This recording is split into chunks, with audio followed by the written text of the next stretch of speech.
Who is this NBA player's modern day comparison? Allen Iverson. Ooh. Oh, man. See, I'm thinking of play style wise, probably Kyrie Irving. That's an easy one with the dribbling. It makes sense. Yeah. Super easy. I don't know. Listen, Allen Iverson is one of one. Nobody's like Allen Iverson. Okay? We respect the answer on this podcast. You put Darius Garland back in them Philadelphia. I'm just kidding. I'm not going to disrespect What is he doing? What is he doing? What is he doing, Mo? I'm just kidding. Listen, if Tyrese Maxey averages 28 the rest of the season, there might have to be clone conversations in Philadelphia. That's all. All right, we're getting disrespectful. Oh, man. No, I guess Kyrie's the best answer. Yeah, Kyrie's the most obvious clear-cut answer. There's no way around it. Next up, Steve Nash. Listen, we talked about it earlier. Tyrese Halliburton might have to be him. You give Steve Nash a super soldier serum, give him 5 more inches of height, a little more athleticism, you see Tyrese Halliburton. Yeah, so just not Tyrese Halliburton at all. Nice. Yeah. No, I mean, obviously people say Trae Young a lot. I think Trae Young clearly doesn't have the efficiency to be in the same conversations as Steve Nash. I think as soon as Trae Young gets back to the 45% range instead of the fucking Raymond Felton 38% range that he's been on, then he can be in these conversations. Will he get back to that is the question. I hope. Are you saying he's skinny Raymond Felton? That's crazy. Wow. He's light-skinned Raymond Felton? That is crazy. You don't have a belly for that. You don't have the belly yet. that is crazy. All right, man. Listen, Halliburton has the Pacers just like those mid-2000 Suns where they're just running up and down, scoring at will. Like, even the offenses and the situations are the same because of them. So, yeah, I'm going to go Steve Nash, Halliburton. I like that. Yeah. Next up, Dwayne Wade. People want to say Donovan Mitchell, but I think Anthony Edwards is the answer right now. Yeah?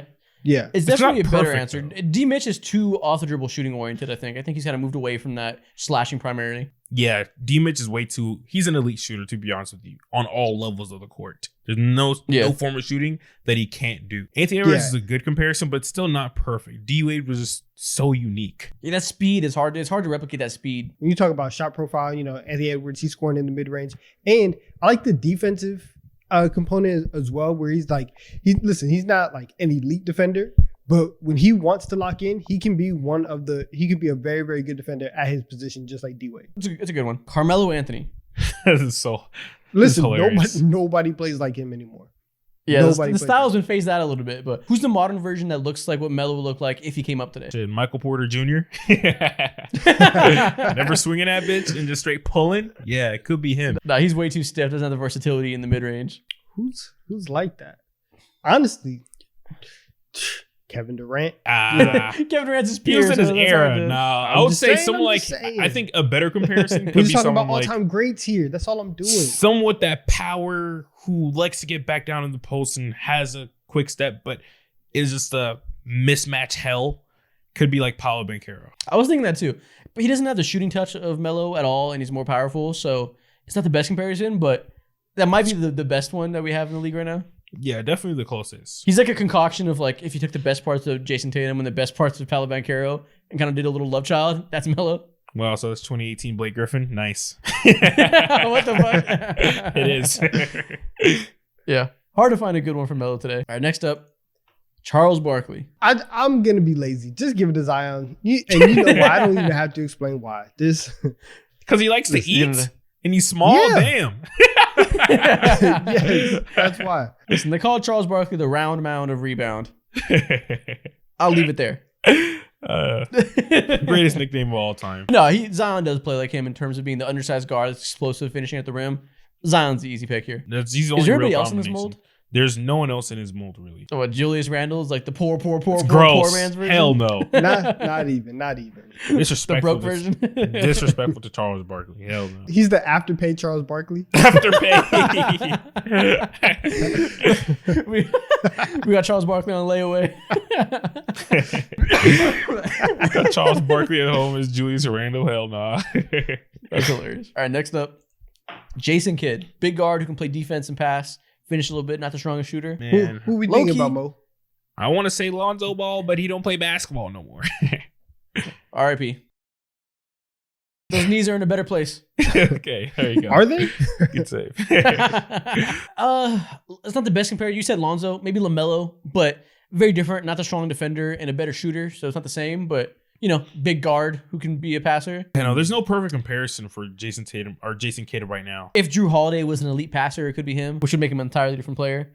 Yeah, exactly. Yeah, That's what I'm saying. Hear the same thing again. Yeah, Jason Kidd was insanely unique. Like, there's no other NBA player right now that could thrive with his skill set. Maybe you could say, like, I want to say Josh Giddey, but he don't play that fucking type of defense. So it's like, maybe Cade Cunningham's the closest one. The athleticism is just like what separates them. Listen, Cade shoots a lot more, not super well, but he shoots more threes. But probably of his era. I think if Jason Kidd came up today, he'd probably look a little more like Cade. Just way better at everything, though. Yeah, let's run that. Okay. Next up, Larry Bird. Why are you laughing? I don't know why is this so funny. This picture is just so crazy of Larry Bird. He's just so like creepy as hell. He's just so 1980s like Midwest white man. It's ridiculous. In this photo, he looks like shellless Mr. Krabs. Like, I just imagine him straight slob. We're just roasting Larry Bird now. That's what I'm saying. Like, I just see him in his like in his Wrangler jeans going to like work at like a car factory or something like that. There's only one answer here, guys. Who is it? Nikola Jokic is 7 foot Larry Bird. You make Larry Bird real tall and real strong. It's Nikola Jokic. They play so similar, but for somebody with a different size. Oh, that is true. You're right. I was just thinking about stuff wings. just threw me off. I was thinking about like cross position type stuff. Yeah, you just stretch him out, fatten him up, feed him a lot of food. You got Nikola Jokic. Yes, super similar skill set. I agree. I like it. Not as elite of a passer, obviously, but Larry Bird was a fantastic passer on underrated. Jokic is a better passer. No, I said Larry Bird is a fantastic passer, but he's not as elite. It was an underrated. I thought you were saying Jokic. I thought you were doing vice versa. No, I'm not on drugs. About to get spicier? I gotta take this conversation a different way.